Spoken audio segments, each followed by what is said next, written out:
I think Seattle has elite talent. I just don't think people know the players. But Walker, their wide receivers, they have tremendous young corners. They got a consistent pass rush. They got the Murphy kid in the draft, the top defensive Yeah. tackle. Fant left today. It's Gino is what he is. Like he's a really solid. He's a great story. He is what he is. He's not going to lose you a lot of games. He's not going to win you a lot of games. But I'm watching that game today, and Sean Payton coached his ass off for a half. He got them. I mean, a lot of this was Seattle getting safeties, and it was quirky. Yeah. And then all of a sudden, by the second half, you're like, okay, now we're off script.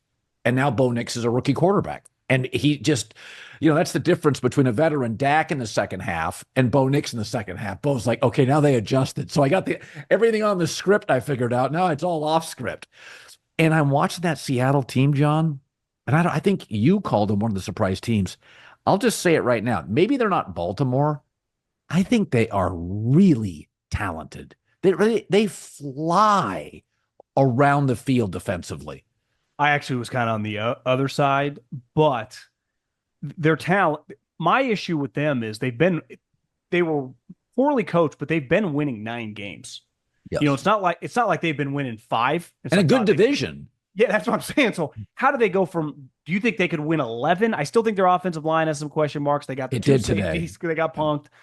Gino has his limitations, but you're right. I mean, Kenneth Walker, there's a chance at the end of the year he's a top 5 running back. Yeah. How about the catch Lockett made to seal the game? He's their 3rd wide receiver. And he's been there. Jesus, he's been great for 10 years. He's got to be one of the more underappreciated players of his generation. Might not even be close. I think I could play for my team any day.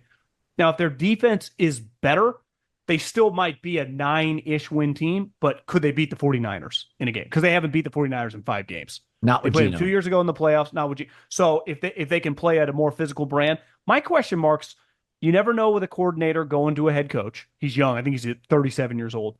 And their offensive coordinator, who we all loved in college, who was DeBoer's right hand, had never coached in the NFL. They showed his resume today. He was at Sioux Falls not that long ago. That's a pretty quick jump. Now, he clearly knows what he's doing, and so their coaching staff might just be better. I watched John Schneider's press conference at the end of training camp. You can tell he thinks they got something. He knows their team is talented, but he thinks the coaching staff's pretty good.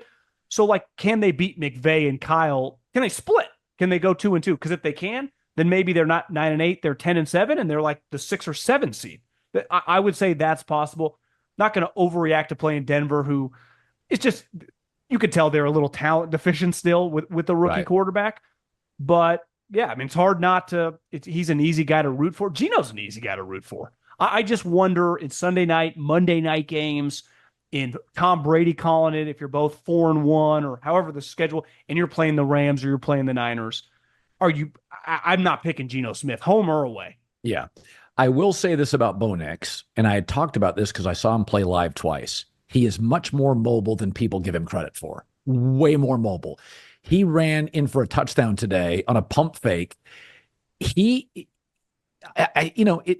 looks smallish. You don't think, 61 college starts. You don't see him as a great athlete. I thought today one of the interceptions was a great play, and I love the Seahawk corners. And again, they're all overwhelmed. They don't have a ton to work with. I don't know how good their offensive line is. I think Bo Nix is going to work. I don't think they won a ton of games, but when I watched him today, I never felt he was rattled. I thought he made 2 throws that were like rookie throws. In the second half, I'm like, oh, Jesus, Bo. But I kind of bake that in. I don't know. When I watched him today, I never felt he was, I kind of just, after watching Caleb, I'm like, Jesus, this is rough. I watched them and I was like, if you told me by Thanksgiving it all clicked, I'd be like, all right, I could see it. Well, you know what? Where it set in with me is last night at 11 o'clock at night watching the Big Ten play. They had multiple Big Ten games going, Oregon and USC. Your Trojans look better in Oregon right now. That's just a fact. Oregon's a mess. There's a drop-off at quarterback.